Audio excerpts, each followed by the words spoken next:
Yeah. Tank, Abner Mares openly said that he wanted you, reached out to you. How do you respond to a man moving up to 126 in search of Tank Davis? I believe that Al told him, you know, this not a good idea, so hard head nigga soft ass. Yes, I wanted to know, do you have any predictions? How many rounds do you know, expect the fight to go? I mean, You'll say February 9th. okay, that's good enough. Raise your hand, don't be shy.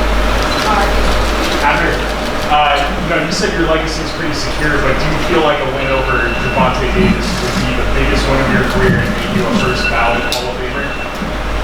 I mean, definitely, because this is a fight where a lot of people are doubting. The gentleman just asked that one dumb question. Yeah, I mean, this is a fight where I'm just going to prove people wrong and, shut the doubters. And as far as changing the style, you see that you're a very offensive fighter. You're a warrior out there, man. As far as coming up with this fight, are you trying to change any style when you're fighting, or are you going to keep it the same? I have to change it. I mean, I leave that to my coach. And one thing that is known for me, I'm a warrior. I'm a type of fighter that goes forward and throws a lot of punches. But I'm also a boxer. You know, we boxed Jesus Cuellar.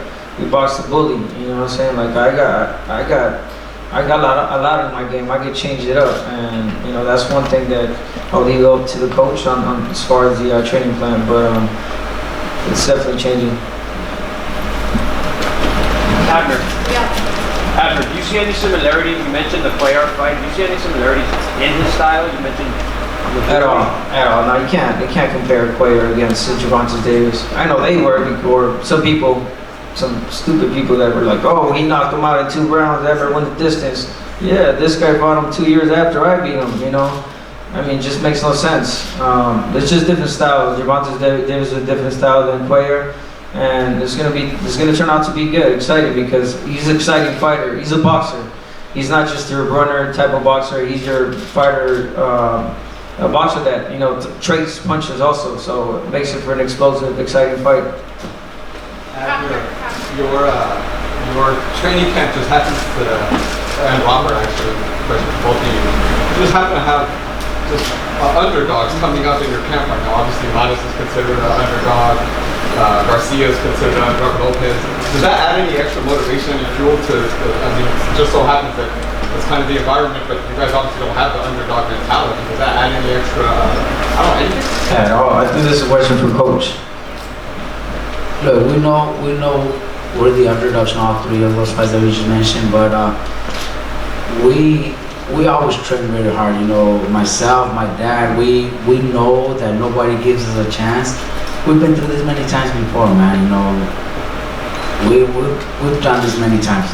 I don't have to mention which fights, but it hasn't been once, not 2, not 3, many more than that.